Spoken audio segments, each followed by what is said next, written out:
సుగ్రీవుడికి సొంత అన్ననే శత్రువు, పాండవులకు పెదనాన్న కొడుకులే శత్రువులు, శ్రీరాముడికి తన పిన్నతల్లే శత్రువు.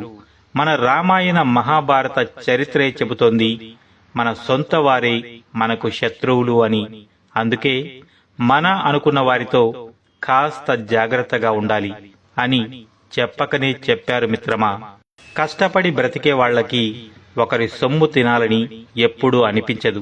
ఎందుకంటే ఎదుటివారి కష్టం తినకూడదు అని సంస్కారం వాడు పడిన కష్టం వాడికి నేర్పించింది.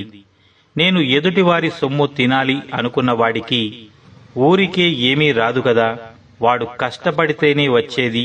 వాడు తినాల్సిన సొమ్ముని నేను తింటే నేను పడిన కష్టానికి అర్థం లేదు కదా అని అర్థం చేసుకుని ఒకరి సొమ్ము తినకూడదని ఆలోచనతో బతుకుతాడు.